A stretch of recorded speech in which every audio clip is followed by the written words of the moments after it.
Hi, it's Michael Graves again, and you're cooking with Daddy. During the holidays, I like to make a macaroni and cheese casserole. What's great about it is several things. Number one, it tastes fantastic. Number two, my kids love to make it with me, so it becomes kind of a family project. And number three, everybody raves about it. Those tend to be three pretty good qualities to have on any holiday occasion. The dish itself is pretty basic, pretty simple. I take regular elbow macaroni, combine it with cheese, as one would expect. I also take, what's a little bit different, I take chorizo, some roasted garlic, I take some sweet bell peppers, I roast them all in a pan with the chorizo, and then I add some portobellos to it also. I combine those things with the macaroni that I've cooked for, the approximate macaroni time, around 6-8 minutes or so. Combine all those things along with the cheese, some condensed milk and/or heavy cream. Mix it all together. I like a fairly moist consistency in terms of what it is that I'm ultimately going to mix with and then do my thing. At that point, you combine them all. It's all been cooked, pre-cooked to some degree. You put a couple of eggs in it so you got a good binder. And then the really fun part starts. You take a casserole dish like this that you filled to a good degree, or as much as you want. You just don't want it to necessarily spill out of the pan. But you could definitely make it more full than this. But take a casserole dish like that, and let's say we're trying to make a pumpkin since it's Halloween. You want to make an indentation of what would be pumpkin, obviously round. Then you would take something like breadcrumbs. Pack your cheese down around the sides, along with your macaroni and all the above. And then in an outline kind of shape, take breadcrumbs and cover all the above. Everything that is not in the round shape, you would want to cover. After doing so, kind of clean up the dish, spread it all out like that. You should be left with a nice round surface with an indentation. You pull this guy off, you have pre-chopped some orange bell peppers. Chop them real small, and then you can do your thing. I like to put a nice pile of them in the middle, and then, kind of like you're making a pizza, round it out a little bit, round it out. You can put a few more in, round it out a bit more.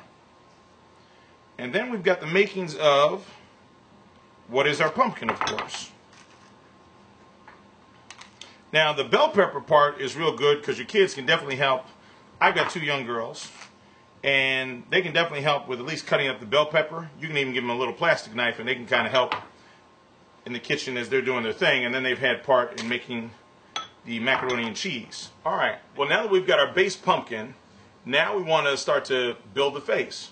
So you can take almost any vegetable. There's no rhyme or reason, no real rules to it. You can take any vegetable, something like this, happens to be baby cucumber that I happen to cut on a bias so that they kind of look like eyes. I probably should use a bigger one than that. So I've got 2 that look about the same size. So let's say I put those guys down and we use those as eyes. Then let's say you take something like bell pepper, which you can cut into all kinds of shapes depending upon how big a pan you're using and how big the teeth want to be and how big the nose wants to be, etc., etc. But for a face this size, something like this would probably be appropriate for a nose. Try and get that guy centered in there. Then, let's say we wanted to make a mouth. You might want to make a happy face with a mouth. My girls tend to like happy more so than too mean and scary. So, let's say we were going to try and make a happy face with a mouth. And go like this with some other red bell pepper.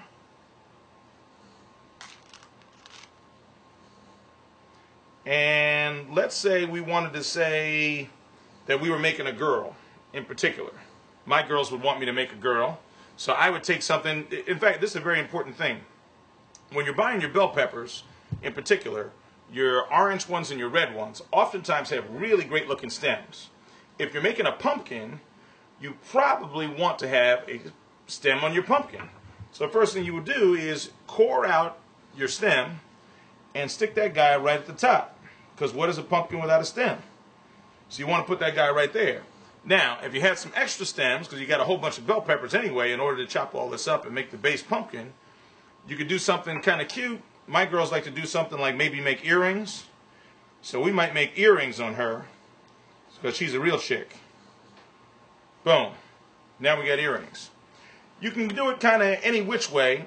If you were going to add one more ingredient, you might say to yourself, well, I've got eyes, I might need an eyeball. So if you wanted an eyeball, you might take something like some chopped up eggplant, which you really could use to make anything from teeth to eyeballs or whatever it may be. And you can put that on there and that could become an eyeball. I've also used something like coffee beans for this, so it's kind of brown or black, and you end up in a good place. If you wanted to make some teeth in here, once again, you go back to eggplant. If you wanted to go a little bit scarier, let's say you've got, a little boy in your house, he may want his pumpkin a little bit scary. With some teeth in there, it might become a little bit scary for everybody. When you come out of the oven, you're piping hot. In this instance, I happen to use the kind of same earrings, the stem, the whole thing.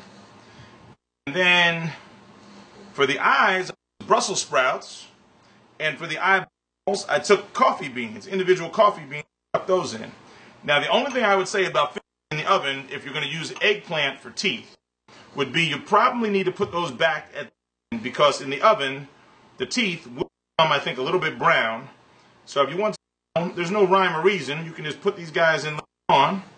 They could be in there, kind of or crazy. There's no rules to pumpkin. Pumpkin, you make it up. And that's your Halloween macaroni. I would also say, for the holiday season, I happen to celebrate Christmas, if that's something that you do.